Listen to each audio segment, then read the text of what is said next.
It is a life force, the Okere. Everything has resulted as coming out of what the river has taught me. Been the main influence in my life, carving a life path. Before that, I would have gone off and probably lived in a city and tried to kind of work a career pathway and gone to university. And since finding the river, it gave me the skill set to travel the world. I've opened up the business avenues after that, so we started Rotorua rafting, then we started waka kayaks. Growing up in Okere, obviously one of the main assets and beautiful features that we have out here is the Okere Awa, which is quite well known as the Kaituna River, and obviously an amazing playground for everybody. So we spent our kind of teen years playing in the river and exploring what that had to offer, and that led into kayaking.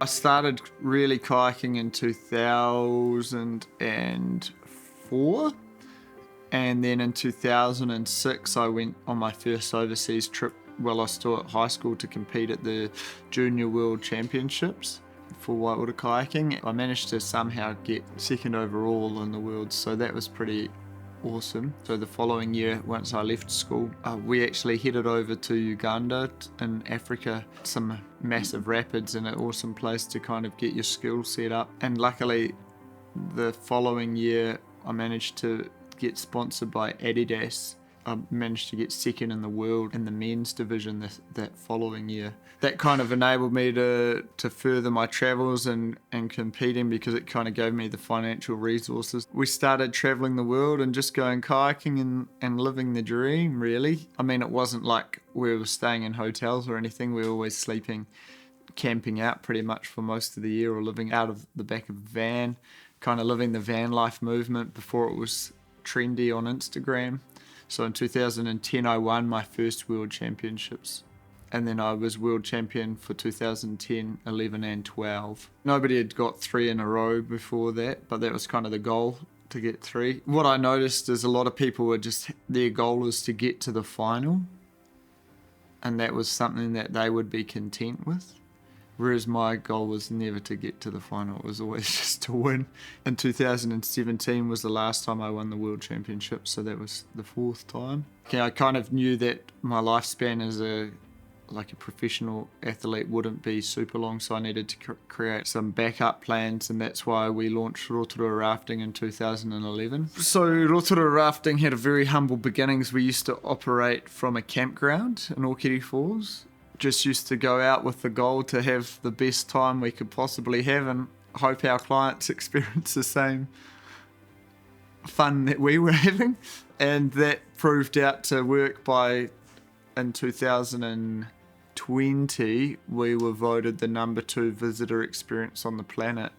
Pretty early on, I actually met my partner, Katarina. She's a German, but was over here working at Okere Falls Cafe for a summer, which was awesome because we'd do half the year in New Zealand and half the year overseas for the next decade. After traveling the world, pretty much there was no other place that offered such a dynamic lifestyle, where you have the lakes, the rivers, the mountains, all in one place, and the ocean within a half an hour drive. Plus, I mean, Okere Falls has always been home, and we had Rotorua Rafting, and it's somewhere I wanted to bring up my children rather than in Europe. The first time we decided to stay around for a winter in Aotearoa, we had half of the year was closed because of the river being flooded. And that's where kind of the desire to establish the next phase, to create Rotorua zip lines and have a zip line over the river.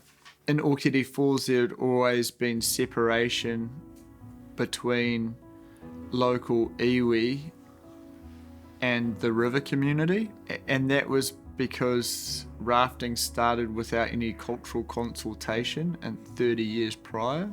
And so it seemed like the right thing to do was to bring iwi in on a venture through their land trusts to establish the zip line. So it was a joint venture and to try and unite the community. And then when we were out doing the site inspections to find the locations where we could establish the zip line, what became evident was the current state of the whenua outside of the immediate reserve, it was overrun with pests, flora and fauna.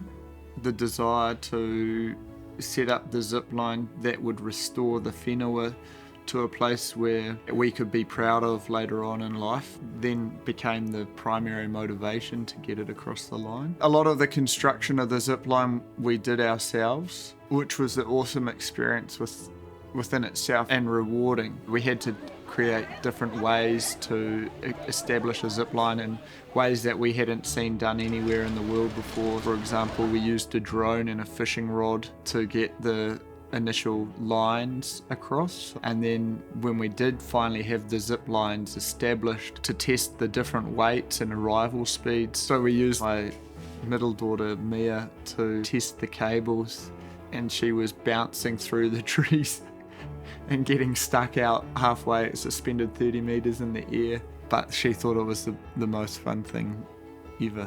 Part of the process in 2019, we teamed up with Te Arawa Lakes Trust. Through this mahi, the overall goal for me is that in 100 years' time, our mokopuna will be able to actually drink from the river that they play in. There's a lot of mahi that needs to be undertaken to get it into a place that's where it becomes commercially viable, but just to see the restoration mahi and the vegetation that's growing back and the bird life increasing in the area is enough of a reward for the current time.